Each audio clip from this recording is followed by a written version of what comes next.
Hello friend, আজকে আমি কি রান্না করছি দেখো। সব কিছু কেটে কুটে রেডি করে নিয়েছি, এখন রান্না করা খালি বাকি।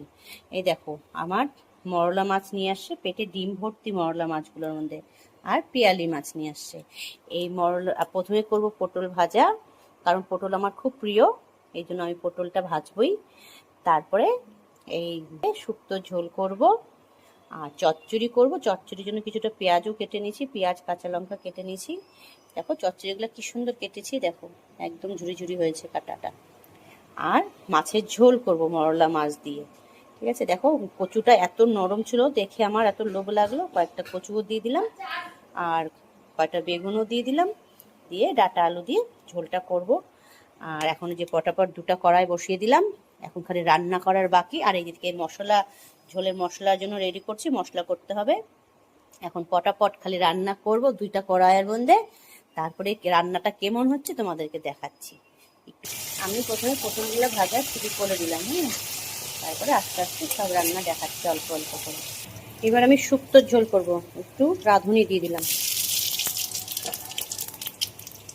রাঁধুনি দিয়ে এই শুক্তো সবজিটা দিয়ে দিলাম, হলুদ লবণ দিব, তারপরে আদা বাটা দিব, নতুন হলুদ লবণ দিয়ে দিলাম।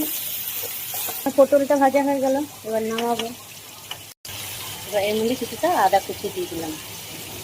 এবার এই পটল ভাজার তেলের মধ্যে একটু কালো জিরা দিয়ে দিলাম, পেঁয়াজ আর কাঁচা লঙ্কাগুলো দিয়ে দিলাম। একটু ভাজা ভাজা করব, তারপরে এই সবজিটা দিয়ে দিই। তো আমার মোটামুটি ভাজা হয়ে গেল, এবার এর মধ্যে একটু আমি জল দিয়ে দিলাম, একটু ফুটবে, সেদ্ধ হবে, তারপরে আমি মাছগুলো দিব।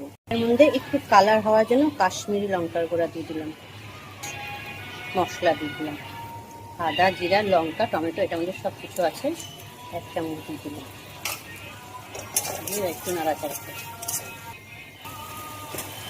এটা আমার মোটামুটি মশলাটা ভাজা হয়ে গেল, এবার এটার মধ্যে কাটা চচ্চড়িগুলো সব দিয়ে দিব।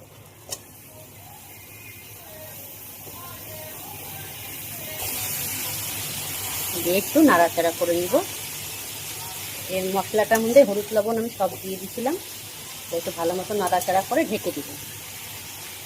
তার মধ্যে আমি মাছগুলো সব দিয়ে দিব।